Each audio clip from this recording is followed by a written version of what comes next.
ಊಟ ಆದ ತಕ್ಷಣವೇ ತುಂಬ ನೀರು ಕುಡಿದ್ರೂ ಕೂಡ ಬ್ಲೋಟಿಂಗ್ ಕಾಣಿಸ್ಕೊಳುತ್ತೆ. ಮತ್ತು ಯಾವ ಆಹಾರದಲ್ಲಿ ತುಪ್ಪದ ಬೆರಕೆ ಇರಲ್ಲ. ಈ ಎಲ್ಲ ಆಹಾರ ಸೇವನೆ ಮಾಡಿದ್ರೆ ಬ್ಲೋಟಿಂಗ್ ಆಗೋ ಸಾಧ್ಯತೆಗಳಿರುತ್ತೆ.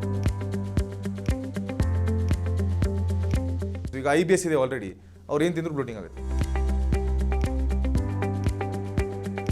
ಫ್ರಿಡ್ಜಿಂದ ತೆಗೆದುಬಿಟ್ಟು ನಾನು ರೆಡಿ ಮಾಡಿ ಕೊಡ್ತೇನೆ ಅಂತ ಹೇಳಿದರೆ ಬ್ಲೋಟಿಂಗ್ ಫಿಕ್ಸು.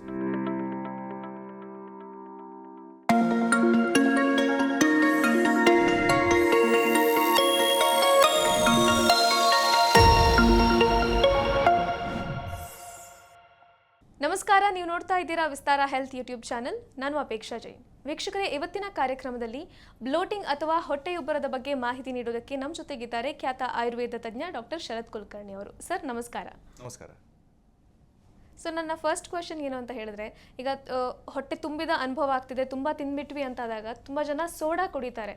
ಸೊ ಇದರಿಂದ ಏನಾದರೂ ರಿಲೀಫ್ ಸಿಗುತ್ತಾ, ಬ್ಲೋಟಿಂಗ್ ಕಡಿಮೆ ಆಗುತ್ತಾ? ಸೊ ಇದು ಕಲ್ಚರಲ್ ಹ್ಯಾಬಿಟ್ಸ್ ಅಂತ ಹೇಳ್ತೇವೆ ನಾವು. ತುಂಬ ಜನರ ಕಲ್ಚರಲ್ಲೇ ಹಿಂಗಿದೆ. ಹೇಗೆ ಅಂದರೆ ಊಟ ಆದ ತಕ್ಷಣ ಮಧ್ಯಾಹ್ನ ಆಗಿರ್ಬೋದು, ಸಂಜೆ ಆಗಿರ್ಬೋದು, ರಾತ್ರಿ ಆಗಿರ್ಬೋದು, ಹೋಗ್ಬಿಟ್ಟು ಸೋಡಾನ ಒಂದು ಸೇವನೆ ಮಾಡುವಂಥದ್ದು ಒಂದು ಹ್ಯಾಬಿಟ್ ಇದೆ, ಅಥವಾ ಅದು ಪಾರಂಪರಿಕವಾಗಿದೆ ಅಂತ. ಕಲ್ಚರ್ ಅಂದರೆ ಹಂಗಲ್ಲ. ಸೊ ಇದರಿಂದ ಆ ಕಾಲದಲ್ಲಿ ಅಂದರೆ ಟೆಂಪ್ರರಿ, ತಾತ್ಕಾಲಿಕವಾಗಿ ಅವರಿಗೆ ರಿಲೀಫ್ ಸಿಗುತ್ತೆ, ಇಲ್ಲ ಅಂತಲ್ಲ. ಬಟ್ ಇದು ಲಾಂಗರ್ ಟೈಮಲ್ಲಿ ಒಳ್ಳೆಯ ಅಭ್ಯಾಸ ಅಲ್ಲ. ಸೊ ಇದನ್ನ ಕಂಟಿನ್ಯೂಸ್ ಆಗೋರು ಹಾಗೆ 1 ವರ್ಷ 2 ವರ್ಷ 10 ವರ್ಷ ಮಾಡ್ತಾ ಇದ್ರು ಅಂತ ಹೇಳಿದರೆ ಅದು ಒಳ್ಳೆಯದಲ್ಲ ಅವಾಗ. ಸೊ ಆವಾಗ ಅವರಿಗೆ ಹೊಟ್ಟೆಗೆ ಸಂಬಂಧಪಟ್ಟಂಥ ತೊಂದರೆಗಳು ಆಗಲಿಕ್ಕೆ ಶುರುವಾಗುತ್ತೆ. ಕಟ್ ಇಶ್ಯೂಸ್ ಎಲ್ಲ ಶುರುವಾಗ್ಬಿಡುತ್ತೆ ಆ ಸೋಡಾದಿಂದ. ಯಾವತ್ತೋ ಒಂದು ದಿವಸ ಹಂಗಾಗಿದೆ, ತುಂಬ ಹೆವಿ ಆಗಿದೆ, ಅವಾಗ ತೊಗೋತಾ ಇದ್ದಾರೆ, ತಿಂಗಳಿಗೊಂದು ಸರಿ 2 ತಿಂಗಳಿಗೊಂದು ಸರಿ ಅಂತ ಹೇಳಿದರೆ ಏನು ತೊಂದರೆ ಇಲ್ಲ. ಓಕೆ, ಇನ್ನು ಹೆಚ್ಚಿನವರಿಗೆ ಊಟ ಆದ ತಕ್ಷಣ ಕಾಫಿ ಕುಡಿಬೇಕು, ಟೀ ಕುಡಿಬೇಕು ಅನ್ಸುತ್ತೆ, ಕುಡಿತಾರೆ ಕೂಡ. ಸೊ ಈ ರೀತಿ ಕುಡಿಯೋದ್ರಿಂದ ಬ್ಲೋಟಿಂಗ್ ಸಮಸ್ಯೆ ಕಾಣಿಸ್ಕೊಳ್ಳುತ್ತಾ ಅಂತ? ಕಾಣಿಸ್ಕೊಳ್ಳುತ್ತೆ, ಖಂಡಿತವಾಗ್ಲೂ ಕಾಣಿಸ್ಕೊಳ್ಳುತ್ತೆ. ಫಸ್ಟ್ ಊಟ ಆದ ತಕ್ಷಣವೇ ತುಂಬ ನೀರು ಕುಡಿದ್ರೂ ಕೂಡ ಬ್ಲೋಟಿಂಗ್ ಕಾಣಿಸ್ಕೊಳ್ಳುತ್ತೆ, ಜಾಸ್ತಿ ನೀರು ಕುಡಿದ್ರೆ. ಸೊ ನಾವು ಊಟ ಆದ ತಕ್ಷಣ ಇಮಿಡಿಯೇಟಾಗಿ ನೀರು ಕುಡಿಬೇಡಿ ಅಂತ ಹೇಳ್ತಾ ಇರ್ತೇವೆ ತುಂಬ ಜನರಿಗೆ. ಕಾಫಿ ಟೀ ಕುಡಿದ್ರೆ ಖಂಡಿತವಾಗ್ಲೂ ಆಗುತ್ತೆ, ಬ್ಲೋಟಿಂಗ್ ಆದಂಗೆ ಅನಿಸುತ್ತೆ ಅವರಿಗೆ, ಅಥವಾ ಎದೆಯಲ್ಲಿ ಉರಿ ಬಂದಂಗೆ ಆಗುತ್ತೆ, ಹುಳಿ ತೇಗ್ ಬಂದಂಗೆ ಆಗುತ್ತೆ. ಇದೆಲ್ಲ ಕೂಡ ಆಗೋ ಸಾಧ್ಯತೆಗಳಿರುತ್ತೆ. ಬ್ಲೋಟಿಂಗ್ ಎಸ್ಪೆಷಲಿ ಆಗೇ ಆಗುತ್ತೆ. ಸೊ ಅದನ್ನು ಅವರು ಅವಾಯ್ಡ್ ಮಾಡೋದು ಒಳ್ಳೆಯದು. ಓಕೆ, ನೀವು ಕಳೆದ ಸಂಚಿಕೆಗಳಲ್ಲಿ ಹೇಳ್ತಾ ಇದ್ರಿ ಹಾಲನ್ನು ಕೆಲವು ಆಹಾರಗಳ ಜೊತೆಗೆ ಸೇವಿಸಬಾರ್ದು ಅಂತ. ಕೆಲವರಿಗೆ ಊಟ ಮಾಡ್ತಾ ಹಾಲು ಕುಡಿಯೋದು, ಅಥವಾ ಈಗ ಬ್ರೆಡ್ ಮತ್ತು ಹಾಲಿನ ಕಾನ್ಸೆಪ್ಟ್ ತುಂಬಾ ಬ್ರೇಕ್ಫಾಸ್ಟ್ಗೆ ತಿಂತಾರೆ. ಸೊ ಇದರಿಂದ ಏನಾದರೂ ಪ್ರಾಬ್ಲಮ್ ಆಗುತ್ತಾ ಅಂತ? ಇಲ್ಲಿ ಏನಾಗುತ್ತೆ ಅಂತ ಹೇಳಿದರೆ 2 ಕನ್ಸೆಪ್ಟ್ ಇದೆ. ಒಂದು ಇನ್ಕಂಪ್ಯಾಟಬಲ್ ವಿರುದ್ಧ ಆಹಾರ ಕನ್ಸೆಪ್ಟು, ಇನ್ಕಂಪ್ಯಾಟಬಲ್ ಫುಡ್ಡು. ಒಂದು ಲ್ಯಾಕ್ಟೋಸ್ ಇಂಟಾಲರೆನ್ಸ್ ಕನ್ಸೆಪ್ಟ್ ಬರುತ್ತೆ. ಬರೀ ಹಾಲಿನ ಸೇವನೆ ಮಾಡಿದರೂ ಕೂಡ ಕೆಲವರಿಗೆ ಬ್ಲೋಟಿಂಗ್ ಆಗುತ್ತೆ, ಬಿಕಾಸ್ ಅವ್ರಿಗೆ ಹೊಟ್ಟೆಗೆ ಆಗಿ ಬರ್ತಾ ಇರಲ್ಲ ಹಾಲು ಅಂತ, ಅಥವಾ ಆ ಬ್ರ್ಯಾಂಡಿದ್ದು ಆಗಿ ಬರ್ತಾ ಅವರ ಬಾಡಿಗೆ ಹಾಲು ಸೂಟ್ ಆಗ್ತಿರಲ್ಲ ಅಂತ, ಹಾಲಿನಲ್ಲಿ ಇರುವಂಥ ಲ್ಯಾಕ್ಟೋಸ್ ಆಗಿ ಬರ್ತಾ ಇರಲ್ಲ ಅಂತ, ಅದನ್ನು ಜೀರ್ಣ ಮಾಡಿಕೊಳ್ಳುವಂಥ ಎನ್ಸೈಮ್ ಇರಲ್ಲ ಅಂತ ಅವ್ರ ಹತ್ರ. ಇದು ಸಮರಿ. ಸೊ ಅವಾಗ ಬ್ಲೋಟಿಂಗ್ ಆಗುತ್ತೆ ತುಂಬ ಜನರಿಗೆ. ಆ ರೀತಿ ಬರೀ ಹಾಲು ತೊಗೊಂಡಾಗ ಲ್ಯಾಕ್ಟೋಸ್ ಇಂಟಾಲರೆನ್ಸ್ ಇರೋರಲ್ಲಿ ಬ್ಲೋಟಿಂಗ್ ತುಂಬ ಜಾಸ್ತಿ. ಸ್ವಲ್ಪ ಏನೋ ಹಾಲು ಕುಡಿದ್ಬಿಟ್ರೆ ಬ್ಲೋಟಿಂಗ್ ಆದಂಗೆ ಆಗುತ್ತೆ, ಹೊಟ್ಟೆ ಊದ್ಕೊಂಡಂಗೆ. ಇದು ಒಂದು ಕನ್ಸೆಪ್ಟು. ಎರಡನೇದು ವಿರುದ್ಧ ಆಹಾರ ಅಥವಾ ಇನ್ಕಂಪ್ಯಾಟಬಲ್ ಮುಖ್ಯವಾದ ಕನ್ಸೆಪ್ಟಿಗೆ ಬಂದಾಗ ನಾವು ಆವಾಗ ಬ್ರೆಡ್ ಜೊತೆ ಅಥವಾ ಬಿಸ್ಕಿಟ್ ಜೊತೆ ನಾವು ಮಾತಾಡ್ತಿದ್ವಿ. ಹಾಲನ್ನು ಸೇವನೆ ಮಾಡುವಂಥದ್ದು, ಅಥವಾ ಈ ಚೀಸನ್ನು ಆಮ್ಲೆಟ್ ಜೊತೆ ಸೇವನೆ ಮಾಡುವಂಥದ್ದು, ಇದನ್ನು ಹೇಳ್ತಿದ್ವಿ ನಾವು ಆವಾಗ. Dairy products. ಹೌದು, ಡೈರಿ ಪ್ರಾಡಕ್ಟ್ಸನ್ನು. ಸೊ ಆ ರೀತಿ ಕನ್ಸ್ಯೂಮ್ ಮಾಡಿದಾಗಲೂ ಕೂಡ ಬ್ಲೋಟಿಂಗ್ ಆಗುತ್ತೆ. ಯಾಕಾಗುತ್ತೆ ಅಂತ ಹೇಳಿದರೆ, ಒಂದು ವಿರುದ್ಧ ಆಹಾರ, ಬ್ರೆಡ್ಡಿನಲ್ಲಿ ಮೊದಲನೇದಾಗಿ ಉಪ್ಪಿರುತ್ತೆ, ಬಿಸ್ಕೆಟ್ನಲ್ಲಿ ಉಪ್ಪಿರುತ್ತೆ, ಹಾಲಿನ ಜೊತೆ ಉಪ್ಪು ಬರಲ್ಲ, ವಿರುದ್ಧ ಆಹಾರ. ಬ್ರೆಡ್ನಲ್ಲಿ ಮೈದಾ ಇರುತ್ತೆ, ಮತ್ತು ಫರ್ಮೆಂಟ್ ಆಗಿರುತ್ತೆ ಅಲ್ವಾ. ಸೊ ಅದಕ್ಕೆ ಆ್ಯಂಡ್ ಸಕ್ಕರೆ ಅಂಶ ಇರುತ್ತೆ, ತುಂಬ ಜಾಸ್ತಿ ಸಕ್ಕರೆ ಇರುತ್ತೆ. ಸೊ ಆವಾಗಲೂ ಕೂಡ ಈ ರೀತಿ ಬ್ಲೋಟಿಂಗ್ ಆಗ್ಬೋದು. ಆಮೇಲೆ ಡೈಜೆಷನಿಗೆ ತುಂಬ ಟೈಮ್ ತೊಗೊಳುತ್ತೆ ಮೈದಾ ಇರೋದ್ರಿಂದ. ಸೊ ಅವರಿಗೆ ಊದ್ಕೊಂಡಂಗೆ ಆಗೋದು, ಗ್ಯಾಸ್ ಆಗೋದು, ಬ್ಲೋಟಿಂಗ್ ಆಗೋದು ಅನಿಸುತ್ತೆ. ಸರ್, ನೀವು ಇದರ ಹೊರತಾಗಿ ಬೇರೆ ಯಾವೆಲ್ಲ ಆಹಾರಗಳನ್ನು ಸೇವಿಸಿದ್ರೆ ಬ್ಲೋಟಿಂಗ್ ಆಗುತ್ತೆ? ಕೆಲವರಿಗೆ ಏನೇ ತಿಂದರೂ ಕೂಡ ಹೊಟ್ಟೆ ಉಬ್ಬರ ಆದಂಗೆ ಅನಿಸ್ತಾ ಇರುತ್ತೆ, ಏನಕ್ಕೆ ಅಂತ? ಯಾವೆಲ್ಲ ಆಹಾರ ಸೇವನೆ ಮಾಡಿದರೆ ಬ್ಲೋಟಿಂಗ್ ಆಗುತ್ತೆ ಅಂತ ಕೇಳಿದರೆ, ಮೊದಲನೇದಾಗಿ ಯಾವ ಆಹಾರ ಫ್ರೆಶ್ ಆಗಿರಲ್ಲ ಮತ್ತು ಉಷ್ಣವಾಗಿರಲ್ಲ, ಅಂದರೆ ಬಿಸಿ ಇರಲ್ಲ ಅಂತ. ಉಷ್ಣ ಸಂಸ್ಕೃತದಲ್ಲಿ ಬಿಸಿ ಅಂತ. ಬಿಸಿ ಇರಬೇಕು, ಫ್ರೆಶ್ ಆಗಿರಬೇಕು, ಬಿಸಿ ಇರಬೇಕು, ಮತ್ತು ಯಾವ ಆಹಾರದಲ್ಲಿ ತುಪ್ಪದ ಬೆರಕೆ ಇರಲ್ಲ. ಈ ಎಲ್ಲ ಆಹಾರ ಸೇವನೆ ಮಾಡಿದರೆ ಬ್ಲೋಟಿಂಗ್ ಆಗೋ ಸಾಧ್ಯತೆಗಳಿರುತ್ತೆ. ಅಂದರೆ ರೆಫ್ರಿಜರೇಟೆಡ್ ಫುಡ್ಡಿಂದ 100% ಆಗುತ್ತೆ. ಫ್ರೋಝನ್ ಫುಡ್ಸಿಂದ ಆಗುತ್ತೆ. ಫ್ರಿಡ್ಜಿಂದ ತೆಗೆದುಬಿಟ್ಟು ನಾನು ರೆಡಿ ಮಾಡಿ ಕೊಡ್ತೇನೆ ಅಂತ ಹೇಳಿದರೆ ನಿಮ್ಮ ಬ್ಲೋಟಿಂಗ್ ಫಿಕ್ಸು. ಸೊ ಈ ರೀತಿಯ ಫುಡ್ಸನ್ನು ಕನ್ಸ್ಯೂಮ್ ಮಾಡಬಾರ್ದು. ಫ್ರೋಝನ್ ಫುಡ್ಗೆ ಎಕ್ಸಾಂಪಲ್ ಕೆಲವೊಂದು ಬ್ರ್ಯಾಂಡ್ಸ್ ಬರುತ್ತೆ, ಫ್ರೀಸ್ ಮಾಡಿರ್ತೀವಿ, ಅದನ್ನು ಬಿಸಿ ಮಾಡಿ ಮತ್ತೆ ಕೊಡ್ತಾರೆ. ಅದು ಆಲ್ರೆಡಿ ಬಿಸಿ ಆಗುತ್ತೆ ಅಲ್ವಾ?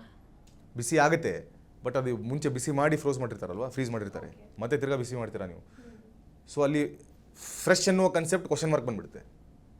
ಇಲ್ಲ ಅಂತ ಹೇಳ್ತಿಲ್ಲ ನಾನು, ಕ್ವಶನ್ ಮಾರ್ಕ್ ಬರುತ್ತೆ. ಫ್ರೆಶ್ ಅಂದರೆ ಫ್ರೆಶ್ ಅಂತಾನೆ, ಆವಾಗಲೇ ಮಾಡಿರೋದು ಅಂತ. ಆವಾಗಲೇ ಮಾಡೋದು ಅಂದ ತಕ್ಷಣ ನಾನು ಮ್ಯಾಗಿ ಪ್ಯಾಕೆಟ್ ಓಪನ್ ಮಾಡಿಬಿಟ್ಟು ತಿನ್ನೋದು ಹಾಗೆ. ಸೊ ಫ್ರೆಶ್ ಕನ್ಸೆಪ್ಟ್ ಈ ಯಾವಾಗಾದರೂ ಒಂದು ಸರಿ ತೊಂದರೆ ಇಲ್ಲ. ನಾನು ಆವಾಗಲೇ ಹೇಳ್ತಿದ್ದೆ ನಿಮಗೆ, 2 ತಿಂಗಳಿಗೆ ಒಂದು ಸರಿ ಅದು ತೊಂದರೆ ಇಲ್ಲ, ಅಷ್ಟೊಂದು ಸ್ಟ್ರಿಕ್ಟಾಗೂ ಮಾಡಲಿಕ್ಕಾಗಲ್ಲ. ಬಟ್ ಫ್ರೆಶ್ ಆಗಿರಬೇಕು, ಆವಾಗಲೇ ಪ್ರಿಪೇರ್ ಮಾಡಿರುವಂಥ ಆಹಾರ. ಒಂದು ಕನ್ಸೆಪ್ಟ್ ನನಗೆ ನೆನಪಾಯ್ತು ಇವಾಗ, ಭಗವದ್ಗೀತೆಯಲ್ಲಿ ಹೇಳಿರೋದು, ಮುಂಚೆ ಕೂಡ ಹೇಳಿದ್ದೇನೆ. ನಮ್ಮ ಆಹಾರ ಯಾವ್ದು ಸೇವನೆ ಮಾಡ್ತಾ ಇರ್ತೇವೆ ಅದು ಆಹಾರ ಪ್ರಿಪೇರ್ ಮಾಡಿ 3 ಅವರ್ಸ್ ಒಳಗಡೆ ಸೇವನೆ ಮಾಡಬೇಕು. ಆವಾಗ ನಮಗೆ ಸಾತ್ವಿಕ ಕ್ವಾಲಿಟೀಸ್ ಬರುತ್ತೆ ಅಂತ. 3ರಿಂದ 6 ಅವರಿಗೆ ಅದನ್ನು ಸೇವನೆ ಮಾಡಿದರೆ, 3 ಅವರ್ ಮೇಲೆ ಇಟ್ಬಿಟ್ಟು 6 ಅವರ್ ಒಳಗಡೆ ಸೇವನೆ ಮಾಡಿದರೆ ರಾಜಸಿಕ ಪ್ರವೃತ್ತಿ ಬರುತ್ತೆ ಅಂತ. 6 ಅವರ್ ಮೇಲೆ ಎಲ್ಲ ತಾಮಸಿಕ ಪ್ರವೃತ್ತಿ ಅಂತ. ಇವಾಗ ನೋಡಿ ನಾವು ಎಲ್ಲಿದ್ದೇವೆ ಅಂತ ಕ್ಲಿಯರಾಗಿ ಗೊತ್ತಾಗ್ಬಿಡುತ್ತೆ. ಹೆಚ್ಚಿನವರು ಸೇವಿಸೋದು ಎಲ್ಲ 6 ಅವರ್ ಮೇಲೆ ಇರುತ್ತೆ ಅಲ್ವಾ. 6 ಅವರ್ ಮೇಲೆ 6 ಅವರ್ ಆದಮೇಲೆ ಮತ್ತೆ ತಿರ್ಗಾ ಬಿಸಿ ಮಾಡಿ ಸೇವನೆ ಮಾಡ್ಬೋದು ಅಂತ ಬರಿಬೋದಿತ್ತಲ್ಲ ಭಗವದ್ಗೀತೆಯಲ್ಲಿ, ಬರೀಲಿಲ್ಲ ಅಂತ ಕನ್ಸೆಪ್ಟ್ ಇಲ್ಲ. ಸೊ ಫ್ರೆಶ್ ಆಹಾರ ಅದಕ್ಕೆ ಪ್ರಿಪೇರ್ ಮಾಡುವಾಗಲೇ ಕಡಿಮೆ ಮಾಡಿ ಅಂತ ಹೇಳ್ತಿರ್ತೇನೆ ಯೂಶ್ವಲಿ ನಾನು. ಆ್ಯಂಡ್ ಸ್ವಲ್ಪನೇ ಮಾಡಿ ಕರೆಕ್ಟಾಗಿ ಮಾಡಿ. ಫ್ರೆಶ್ ಆಗಿರಬೇಕು, ಬಿಸಿಯಾಗಿರಬೇಕು ಆಹಾರ. ಅದಿರಲಿಲ್ಲ ಅಂದರೆ ಬ್ಲೋಟಿಂಗ್ ಆಗುತ್ತೆ. ತುಂಬ ಹೆವಿ ಫುಡ್ ತಿಂದರೆ, ನಾನ್ ವೆಜ್ ತುಂಬ ಜಾಸ್ತಿ ತಿಂದುಬಿಟ್ರೆ, ಅಥವಾ ತುಂಬ ಲಿಕ್ವಿಡ್ ಇರುತ್ತೆ ಫುಡ್ಡಲ್ಲಿ, ಅಂಥ ಫುಡ್ಡನ್ನು ತುಂಬ ಜಾಸ್ತಿ ತಿನ್ನೋದು, ಊಟ ಆದ ತಕ್ಷಣ ನೀರನ್ನು ಕುಡಿಯುವಂಥದ್ದು, ಇದೆಲ್ಲ ಕೂಡ ಬ್ಲೋಟಿಂಗಿಗೆ ದಾರಿ ಆಗುತ್ತೆ. ಪ್ಲಸ್ ತಿನ್ನುವಾಗ ಚಿಂತೆ ಅಥವಾ ದ್ವೇಷ, ಅಸೂಯೆ ಇತ್ತು ಅಂದರೆ ಬ್ಲೋಟಿಂಗ್ ಆಗೋ ಸಾಧ್ಯತೆಗಳಿರುತ್ತೆ. ಇದೇ IBS concept. Irritable bowel syndrome ಅನ್ನುವಂತಹ ಕನ್ಸೆಪ್ಟ್ ಏನಪ್ಪ ಅಂತ ಹೇಳಿದರೆ, ಅಲ್ಲಿ ಸೈಕೋಸೋಮ್ಯಾಟಿಕ್ ಡಿಸೀಸ್ ಅದು. ಸೈಕೋಸೋಮ್ಯಾಟಿಕ್ ಅಂದರೆ, ಸೈಕೋ ಅಂದರೆ ಮನಸ್ಸಿಗೆ ಸಂಬಂಧಪಟ್ಟದ್ದು, ಸೋಮ್ಯಾಟಿಕ್ ಅಂದರೆ ಶರೀರಕ್ಕೆ ಸಂಬಂಧಪಟ್ಟದ್ದು. ಶರೀರ ಮಾನಸಿಕ ರೋಗ ಅಂತ, ಎರಡಕ್ಕೂ ಸಂಬಂಧಪಟ್ಟದ್ದು. ಕಾಣಿಸ್ಕೊಳ್ಳೋದು ಎಲ್ಲಿ? ಮೋಷನ್, ಶರೀರದಲ್ಲಿ ಮೋಷನ್ ಹೆಚ್ಚು ಕಡಿಮೆ ಆಗುತ್ತೆ, ಗ್ಯಾಸ್ ಆಗುತ್ತೆ, ಬ್ಲೋಟಿಂಗ್ ಆಗುತ್ತೆ. ಆದರೆ ಆ್ಯಕ್ಚುಲಿ ಆಗ್ತಿರೋದು ಮನಸ್ಸಿನಲ್ಲೂ ತೊಂದರೆ. ಸೊ ಅವಾಗ ಅದಕ್ಕೆ ತುಂಬ ಮಂತ್ರಗಳನ್ನ ಮಾಡಿಬಿಟ್ಟು ಆಹಾರ ಸೇವನೆ ಮಾಡ್ತಾ ಇರ್ತಾರೆ. ಪಾಸಿಟಿವಿಟಿ ಇರಲಿ, ಮೈಂಡ್ ಕೂಲ್ ಆ್ಯಂಡ್ ಕಾಮ್ ಆಗಿರಲಿ ಅಂತ, ತುಂಬ ಇಂಪಾರ್ಟೆಂಟ್. ಮತ್ತು ಕೆಲವೊಂದು ಡಿಸೀಸಸ್ಗಳಲ್ಲೂ ಆಗುತ್ತೆ. ಅವರು ಫುಡ್ ಏನು ತಿಂದರೂ ಕೂಡ ಆಗ್ತಾ ಇರುತ್ತೆ ಅಂತ ಕೇಳ್ತಿದ್ರಿ ನೀವು, ಯಾಕಾಗುತ್ತೆ ಅಂತ. ಕೆಲವೊಂದು ಡಿಸೀಸಸ್, ಈಗ IBS ಇದೆ ಆಲ್ರೆಡಿ, ಅವ್ರು ಏನು ತಿಂದರೂ ಬ್ಲೋಟಿಂಗ್ ಆಗುತ್ತೆ. ಫೈಬರ್ ಅಂಶ ಜಾಸ್ತಿ ತಿಂದಷ್ಟು ಆಗುತ್ತೆ ಅಂತ ಹೇಳ್ತಾರೆ. ಫೈಬರ್ ತುಂಬ ಜಾಸ್ತಿ, ಕೆಲವೊಬ್ರು ಕಾನ್ಸ್ಟಿಪೇಷನ್ ಆಗುತ್ತೆ ಸರ್, ಅದಕ್ಕೆ ಫೈಬರ್ ತುಂಬ ತಿಂತೇನೆ ಅಂತ ಹೇಳ್ಬಿಟ್ಟು ಬೆಳಗ್ಗೆನೂ ಪಾಲಕ್ ತಿಂತಾರೆ, ಮಧ್ಯಾಹ್ನನೂ ಪಾಲಕ್ ತಿಂತಾರೆ, ಸಂಜೆನೂ ಪಾಲಕ್ ತಿಂತಾರೆ, ನೈಟ್ ಬ್ಲೋಟಿಂಗ್ ಆಗುತ್ತೆ ಅವ್ರಿಗೆ ಅಲ್ವಾ. ಇನ್ನು H. ಪೈಲೋರಿ, ಹೆಲಿಕೋಬ್ಯಾಕ್ಟರ್ ಪೈಲೋರಿ ಬಗ್ಗೆ ಮಾತಾಡೋಣ ಯಾವಾಗಾದರೂ ಒಂದ್ಸರಿ. H. ಪೈಲೋರಿ ಇತ್ತು ಅಂತ ಹೇಳಿದರೂ ಕೂಡ ಬ್ಲೋಟಿಂಗ್ ಆಗೋ ಸಾಧ್ಯತೆಗಳಿರುತ್ತೆ. SIBO, small intestinal bacterial over growth ಅಂತ ನೋಡಿ, ತುಂಬ ಜನ ಈ ಆ್ಯಂಟಾಸಿಡ್ಸ್ಗಳನ್ನ ತೊಗೋತಾ ಇರ್ತಾರೆ. ಸರ್ ಆ್ಯಸಿಡಿಟಿ ಆಯಿತು, ಆ್ಯಸಿಡಿಟಿ ಆಯಿತು ಬೆಳಿಗ್ಗೆ, ಅವರಿಗೆಲ್ಲ ಅಭ್ಯಾಸ ಅದು. ಫುಡ್ ಜೊತೆ ಒಂದು 4 ಮಾತ್ರೆ ಅಭ್ಯಾಸ. ಆ್ಯಸಿಡಿಟಿಗೊಂದು, ನೋವಿಗೊಂದು, ಜ್ವರಕ್ಕೊಂದು ಫಿಕ್ಸ್, ಅದೆಲ್ಲ ಅದು ಇಲ್ಲದೇ ಇರಲಿ. ಸರ್ ತೊಗೊಂಡ್ರೆ ಚೆನ್ನಾಗಿರುತ್ತೆ ಸರ್. ಕ್ರಮೇಣವಾಗಿ ಏನಾಗುತ್ತೆ ಅಂತ ಹೇಳಿದರೆ, ಅವರ ಶರೀರದಲ್ಲಿ ಇರುವಂಥ ಅಗ್ನಿ, ಜಠರಾಗ್ನಿ ಅಂತ ಹೇಳ್ತೇವೆ ನಾವು, ನೀವು ಅದನ್ನು ಕೋರಿಲೇಟ್ ಮಾಡಿದರೆ ಆ್ಯಸಿಡ್ ಅಂತ ಹೇಳ್ಬೋದು, ಅದು ಕಡಿಮೆ ಆಗಲಿಕ್ಕೆ ಶುರುವಾಗುತ್ತೆ. ಸೊ ನಾವು ಫುಡ್ ತಿನ್ನುವಾಗ ಫುಡ್ನಲ್ಲಿ ಹಲವಾರು ಬ್ಯಾಕ್ಟೀರಿಯಾಸ್ಗಳಿರುತ್ತೆ, ಅದೆಲ್ಲ ಕೂಡ ನಮ್ಮ ಅಗ್ನಿಯಲ್ಲಿ ಸುಟ್ಟೋಗ್ಬಿಡುತ್ತೆ ಅಂತ, ಅಂದರೆ ಸತ್ತೋಗ್ಬಿಡುತ್ತೆ ಅಂತ ಮೀನಿಂಗ್, ಡೆಸ್ಟ್ರಾಯ್ ಆಗಿಬಿಡುತ್ತೆ. ನಾವು ಅದನ್ನು ಹಾಗೆ ಬಿಟ್ಟು ಆ್ಯಸಿಡನ್ನು ಕಡಿಮೆ ಮಾಡುವಂಥ ಮೆಡಿಸಿನ್ಸ್ಗಳನ್ನ ತೊಗೊಳ್ತಾ ಇದ್ದಾರೆ. ಅದು ತಪ್ಪು ಅಂತ ಹೇಳ್ತೀನಿ ನಾನು ತೊಗೊಳ್ಳೋದು. ವಿನಾಕಾರಣ ಪ್ರಿಸ್ಕ್ರಿಪ್ಷನ್ ಇಲ್ಲದೇ ತೊಗೋತಾ ಇರ್ತಾರೆ. ಅಂಥ ಟೈಮಲ್ಲಿ ಏನಾಗುತ್ತೆ, ಡೈಜೆಸ್ಟಿವ್ ಕೆಪಾಸಿಟಿ ಕಡಿಮೆ ಆಯಿತು ಅಂತ ಹೇಳಿದರೆ, ಆ ಬ್ಯಾಕ್ಟೀರಿಯಾಸು ಹೊಟ್ಟೆಯನ್ನು ದಾಟಿ ಮುಂದೆ ಹೋಗುತ್ತೆ ಸ್ಮಾಲ್ ಇಂಟೆಸ್ಟೈನಿಗೆ. ಆ ಅಗ್ನಿ ಕಡಿಮೆ ಆಗಿರೋದ್ರಿಂದ ನಮ್ಮ ಲಾರ್ಜ್ ಇಂಟೆಸ್ಟೈನ್, ದೊಡ್ಡ ಕರಳು ಏನಿರುತ್ತೆ, ಅಲ್ಲಿಂದ ಬ್ಯಾಕ್ಟೀರಿಯಾಸು ಅಲ್ಲಿರಬೇಕು, ಒಳ್ಳೆ ಬ್ಯಾಕ್ಟೀರಿಯಾಸ್ ಇರಬೇಕು ಅಲ್ಲಿ, ಒಳ್ಳೆಯದು, ಅದು ಸ್ಮಾಲ್ ಇಂಟೆಸ್ಟೈನಿಗೆ ಬರುತ್ತೆ. ಸೊ ಆ ಸ್ಮಾಲ್ ಇಂಟೆಸ್ಟೈನಲ್ಲಿ ಬ್ಯಾಕ್ಟೀರಿಯಾ ಜಾಸ್ತಿ ಆಗಿಬಿಡುತ್ತೆ, ಮಲ್ಟಿಪ್ಲೈ ಆಗಿ small intestinal bacterial over growth ಅಂತ, SIBO ಅಂತ ಹೇಳ್ತೇವೆ. ಅದರಲ್ಲಿ ಬ್ಲೋಟಿಂಗ್ ಆಗುತ್ತೆ. ಅದಕ್ಕೂ IBSಗೂ ಸ್ವಲ್ಪ ವ್ಯತ್ಯಾಸ ಇದೆ, ಹೆಚ್ಚು ಕಡಿಮೆ ಸೇಮ್, ಆದರೆ ಎರಡರಲ್ಲೂ ಕೂಡ ಬ್ಲೋಟಿಂಗ್ ಕಾಣಿಸ್ಕೊಳುತ್ತೆ. ಸೊ ಈ ರೀತಿ ಹಲವಾರು ರೋಗಗಳಿದ್ದರೂ ಕೂಡ ಬ್ಲೋಟಿಂಗ್ ಇರುತ್ತೆ. ಕೊಲೈಟಿಸ್ಸು, ಕ್ರಾನ್ಸ್ ಡಿಸೀಸು, ನಾನು ಹೇಳಿರುವಾಗ ನಿಮಗೆ IBS, H. ಪೈಲೋರಿ, SIBO, ಇದೆಲ್ಲದರಲ್ಲೂ ಕೂಡ ಬ್ಲೋಟಿಂಗ್ ಇರುತ್ತೆ. ಆ್ಯಸಿಡಿಟಿಯಲ್ಲೂ ಕೂಡ ಬ್ಲೋಟಿಂಗ್ ಕಾಣಿಸ್ಕೊಳುತ್ತೆ ತುಂಬ ಜನರಿಗೆ. ಸೊ ಏನು ಫುಡ್ ತಿಂದರೂ ಕೂಡ ಬ್ಲೋಟಿಂಗ್ ಆಗುತ್ತೆ, ಯಾಕೆಂದರೆ ಈ ರೋಗಗಳಿರುತ್ತೆ ಅಂತ. ಸರ್, ಇನ್ನು ಈಗ ಏನು ಲಾಂಗ್ ಟರ್ಮಿಂದ ಬ್ಲೋಟಿಂಗ್ ಇರಲ್ಲ ಅಥವಾ ಈ ಕಾಯಿಲೆಗಳಿಲ್ಲ, ಈಗ ಎಲ್ಲೋ ಅಪರೂಪಕ್ಕೆ ಬ್ಲೋಟಿಂಗ್ ಆಯಿತು ಅಂದಾಗ ಏನಾದರೂ ಹೋಮ್ ರೆಮಿಡೀಸ್ ಇದೆಯಾ ಅಂತ? ಖಂಡಿತವಾಗ್ಲೂ ಇದೆ. ಮೊದಲನೇದಾಗಿ ಏನಪ್ಪ ಅಂತ ಹೇಳಿದರೆ, ಆ ಬ್ಲೋಟಿಂಗ್ ಇಳಿಯೋವರೆಗೂ, ಅಂದರೆ ಹೋಗೋವರೆಗೂ ಅವರು ನೆಕ್ಸ್ಟ್ ಫುಡ್ಡನ್ನು ಸೇವನೆ ಮಾಡಬಾರ್ದು. ಕಂಪ್ಲೀಟಾಗಿ ಹಸಿವಾಗಬೇಕು ಅವರಿಗೆ. ಹಸಿವಾದ ಅವ್ರಿಗೆ ಹಸಿವು ಅನಿಸ್ಬೇಕು ಹೊಟ್ಟೆಯಲ್ಲಿ, ಆವಾಗಲೇ ಅವ್ರು ಊಟ ಮಾಡಬೇಕು ಅಥವಾ ಏನಾದ್ರು ಲೈಟಾಗಿ ತಿನ್ನಬೇಕು. ಇದು ರೂಲ್ ನಂಬರ್ 1.